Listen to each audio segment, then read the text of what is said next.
도움이 된 정보 트렌드 라디오입니다. 오늘은 정부의 에너지 개선 사업 정책이 시행이 되고 있어서 소개해드리고자 하는데요. 쉽게 말해 우리 집의 냉방, 난방 개선 사업이라고 보시면 되겠습니다. 두 가지 정책 말씀드릴 텐데 곧 마감되는 곳도 있으니 참고해 주시고요. 그리고 이 에너지 개선 사업 정책 두 가지 먼저 말씀드리고 추가로 5월부터 바뀌는 차기 정부의 저소득 정책 6가지도 말씀드릴 텐데요. 알고 있으면 도움될 만한 정책들이 많으니 꼭 끝까지 봐보시길 바라겠습니다. 첫 번째는 에어컨 무상 지원 사업이 시행이 되고 있습니다. 근데 조만간 마감이기 때문에 서둘러서 신청하셔야 하는 사업이고요. 에너지 취약계층에게 에어컨을 지원해주는 사업이라고 보시면 되겠습니다. 한국에너지재단은 2022년에 수급권자, 차상위계층, 지자체 추천 저소득 가구에게 벽걸이 에어컨 1만 가구, 선풍기 등 냉방 물품을 2만 3천 가구에 지원한다고 합니다. 총 3만 3천 가구에 지원이 되는 사업이고요. 현재 신청을 받고 있으며 조건이 되신다면 4월 15일까지 꼭 신청을 하셔야 됩니다. 신청은 읍면동 주민센터에서 신청하시면 되고요. 선정 기준은 에너지 바우처 대상 가구, 기초생활수급 대상 가구, 차상위 계층 가구 등을 우선순위로 분류하여 지원이 된다고 합니다. 말씀드렸듯 15일 마감이니 꼭 서둘러서 신청을 해주시고요. 두 번째는 가구당 평균 220만원, 최대 300만원 정도 지원되는 에너지 효율 개선 사업입니다. 쉽게 말해서 에너지 취약계층에게 단열, 창호, 고효율 보일러 무상 지원을 해주는 사업이라고 보시면 되겠습니다. 신청 기간은 현재 신청을 받고 있고요. 10월 31일까지 신청하시면 되는데요. 다만 예산 소진이 되면 혜택을 전혀 못 받기 때문에 빨리 신청하는 게 좋다고 합니다. 영상 보시고 서둘러서 신청을 해주시고요. 따라서 지원 내용은 에너지 취약계층 3만 3천 가구와 사회복지시설을 대상으로 단열 시공 창호 교체, 그리고 고효율 보일러 무상 보급 등을 지원을 한다고 합니다. 그러니까 에너지 관련된 시공은 무료로 할 수 있다고 보시면 되는 거죠. 꼭 신청하셔야만 받을 수가 있습니다. 예를 들어서 낡거나 뒤틀린 창호를 단열 성능이 높은 이중 창호로 교체해주고 벽면에 단열재를 시공하고 노후 보일러를 고효율 보일러로 교체하여 취약계층의 난방비 절감을 지원하는 사업이라고 보시면 되겠습니다. 그리고 이런 모든 것들은 국고 지원을 통해 전액 무상으로 시공이 된다고 보시면 되고요. 지원 대상은 국민기초생활보장법에 따른 수급권자, 차상위 계층 또는 지자체장의 추천을 받은 일반 저소득 가구가 지원 대상입니다. 현재 신청을 받고 있으며 10월 31일까지 읍면동 행정복지센터에서 신청할 수가 있습니다. 다만 자가집수리 대상 가구, 공공임대주택 거주 대상 가구는 지원에서 제외된다는 것 참고해 주시고요. 10월까지이지만 말씀드렸다시피 예산 소진 시 마감이 되므로 서둘러서 신청해야 한다고 합니다.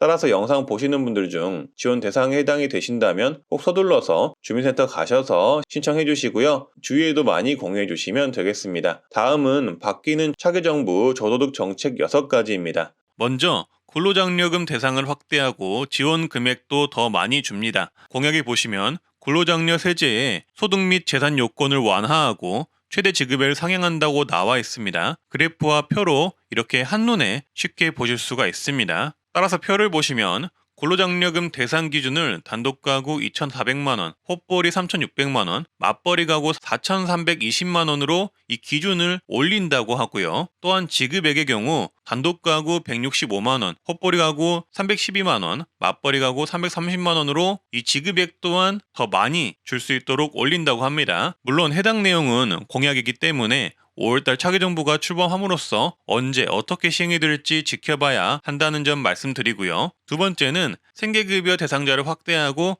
생계급여 지원금 또한 10만 원을 더 준다고 합니다. 일단 생계급여 지급 기준을 기준 중위소득 30%에서 35%로 단계적 상향을 한다고 합니다. 따라서 지금 생계급여를 못 받는 분들도 앞으로는 받을 수 있는 가능성이 더 높아지게 됩니다. 근데 여기서 한 가지 더 말씀드릴 건 35%가 아닌 40%까지 올릴 가능성도 있거든요. 요거는 제가 영상 마지막에 한 번 더 말씀드릴게요. 그리고 생계급여 대상자 중에 일부에게는 월 10만 원을 추가 지급하는데요. 장애인, 노인, 아동, 근로능력이 없는 가구원을 포함하고 있는 가구에 월 10만 원을 추가 지급한다고 합니다. 그러면 정부가 바뀌면은 이런 정책들이 언제 시행되든지 한번 봐보셔야겠죠. 그리고 기초생활보장수급자의 급여 결정 시 근로 및 사업소득에 대한 공제를 50%까지 확대도 해준다고 합니다. 그리고 세 번째는 국민안심지원제도를 시행한다고 합니다. 지금 현재 긴급복지지원제도를 개편을 해서 국민안심지원제도로 이름을 바꾸고 확대 및 개편을 한다고 하는데요. 코로나19 등 위기 사유를 더 추가하여서 어려운 국민은 누구나 신청 가능하도록 한다고 합니다. 아무래도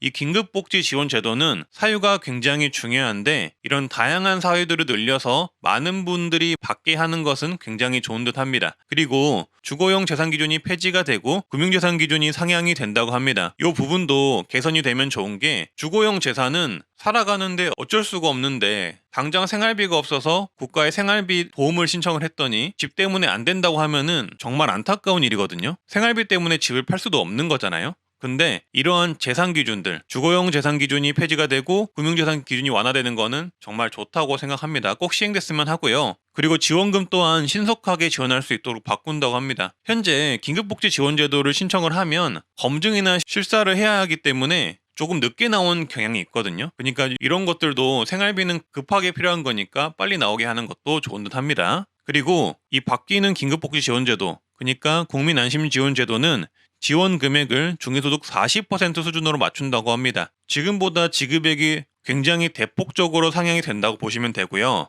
4인 가구 기준으로 월 200만 원 정도 받게 하는 걸로 추정을 할 수가 있습니다. 그리고 원래는 기본적으로 한 달만 지급하는데 기본 3개월을 줄 수 있게 제도 개선을 한다고 하니 앞으로 생활이 급격하게 어려워지신 분들 같은 경우에는 이 국민안심지원제도, 구긴급복지지원제도를 잘 활용하시면 좋겠죠. 또한 네 번째는 재난적 의료비를 확대한다고 합니다. 이 재난적 의료비는 우리가 살면서 크게 다쳤을 때 그리고 무서운 질병이 걸렸을 때 국가에서 의료비를 지원해주는 제도인데요. 따라서 현재 기준으로 다양한 기준도 있지만 간단하게만 말씀드리자면 기초생활수급자 차상위계층 그리고 중위소득 50% 이하 또는 100% 이하인 분들에게 단계별로 이 재난적 의료비를 지원을 하고 있고요. 또한 이 재난적 의료비의 질병 기준은 현재 6대 중증 질환으로 제한을 하고 있는데요. 차기 정부에서는 모든 질환으로 확대를 하겠다고 합니다. 그리고 중위소득 100% 이하인 분들은 의료비 부담액이 가구 연소득 대비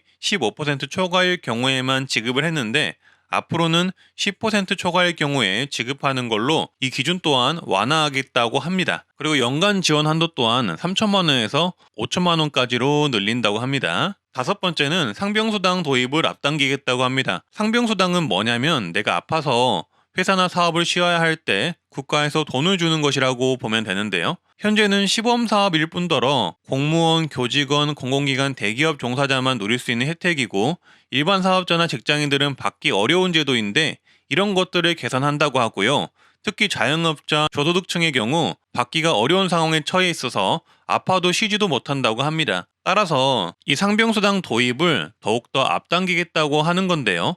어떠한 질환이든 입원을 하던 외래 재택치료를 하던 간에 지원을 하는 방향으로 간다고 하고요. 빠르게 치료받을 수 있는 환경과 신속하게 일자리를 복귀할 수 있도록 지원을 하며 적정한 소득 지원을 한다고 합니다. 근데 개인적인 생각으로는 이 내용만을 봐서는 어떻게 지원할지 알 수가 없는데요. 일단 자영업자, 저소득자를 위한 상병수당 지원 방안을 마련하겠다 이 정도 취지로 이해를 하시면 되겠고요. 앞으로 조금 더 구체적인 내용을 차기 정부에서 마련해 주시면 좋을 듯 합니다. 그리고 안철수 후보는 생계급여를 중위소득 40%까지 지급을 하자고 주장을 했고요. 부양의무자 제도를 완전히 전면 폐지를 하자고 주장을 했습니다. 따라서 150만 명이 이 생계급여 혜택을 더 볼 수 있게 하자 이런 내용을 주장을 했었는데요. 앞으로 차기 정부에 안철수 대표가 참여하는 만큼 이런 정책들이 같이 시행이 될지는 지켜봐야 할 듯 싶습니다. 네, 오늘은 이렇게 정부의 에너지 지원 사업 알아봤고요. 추가로 차기 정부의 저소득 정책도 알아봤는데요. 도움이 되셨으면 하고요. 오늘도 건강하시고 행복하시길 바라겠습니다. 감사합니다.